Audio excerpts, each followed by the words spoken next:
شروع اللہ کا نام لے کر جو بڑا مہربان نہایت رحم والا ہے۔ الف لام میم صاد۔ اے نبی، یہ کتاب جو تم پر نازل ہوئی ہے اس سے تمہیں تنگ دل نہیں ہونا چاہیے۔ یہ نازل اس لیے ہوئی ہے کہ تم اس کے ذریعے سے لوگوں کو ڈر سناؤ، اور یہ ایمان والوں کے لیے نصیحت ہے۔ لوگوں، جو کتاب تم پر تمہارے پروردگار کے ہاں سے نازل ہوئی ہے اس کی پیروی کرو، اور اس کے سوا اور رفیقوں کی پیروی نہ کرو، اور تم کم ہی نصیحت قبول کرتے ہو۔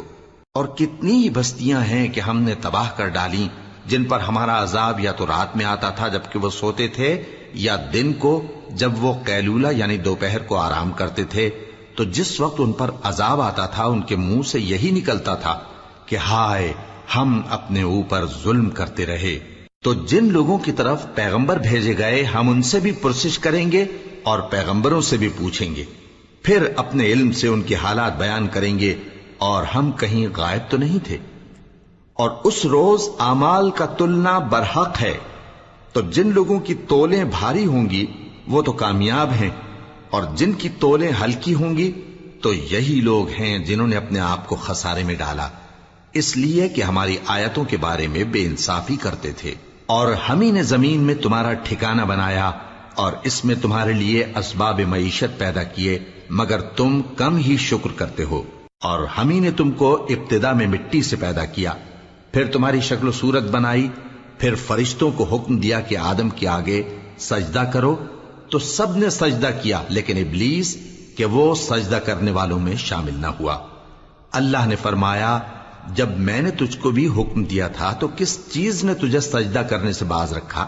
اس نے کہا کہ میں اس سے افضل ہوں، مجھے تو نے آگ سے پیدا کیا ہے اور اسے مٹی سے بنایا ہے۔ فرمایا، تو بہشت سے اتر جا، تجھے شایع نہیں کہ یہاں تکبر کرے، پس نکل جا کہ تو ذلیل لوگوں میں سے ہے۔ اس نے کہا کہ مجھے اس دن تک مہلت عطا فرما جس دن لوگ قبروں سے اٹھائے جائیں گے۔ فرمایا، اچھا، تجھ کو مہلت دی جاتی ہے۔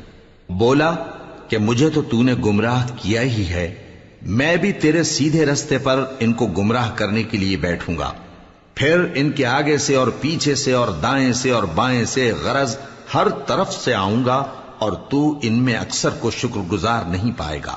اللہ نے فرمایا، نکل جا یہاں سے پاجی مردود، جو لوگ ان میں سے تیری پیروی کریں گے میں ان کو اور تجھ کو جہنم میں ڈال کر تم سب سے جہنم کو بھر دوں گا۔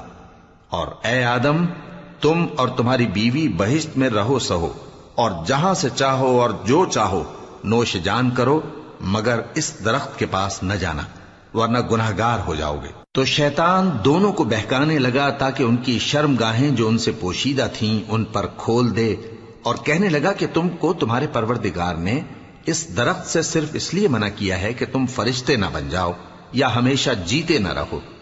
اور ان سے قسم کھا کر کہا کہ میں تو تمہارا خیر خواہ ہوں۔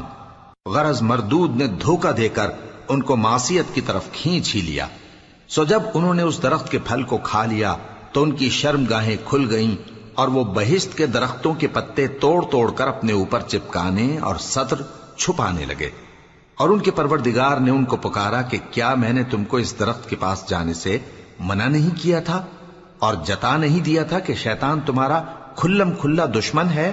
دونوں عرض کرنے لگے کہ پروردگار، ہم نے اپنی جانوں پر ظلم کیا، اور اگر تو ہمیں نہیں بخشے گا اور ہم پر رحم نہیں کرے گا تو ہم تباہ ہو جائیں گے۔ فرمایا، تم سب بہشت سے اتر جاؤ، اب سے تم ایک دوسرے کے دشمن ہو، اور تمہارے لیے ایک وقت خاص تک زمین میں ٹھکانا اور زندگی کا سامان کر دیا گیا ہے۔ فرمایا کہ اسی میں تمہارا جینا ہوگا اور اسی میں مرنا، اور اسی میں سے قیامت کو زندہ کر کے نکالے جاؤ گے۔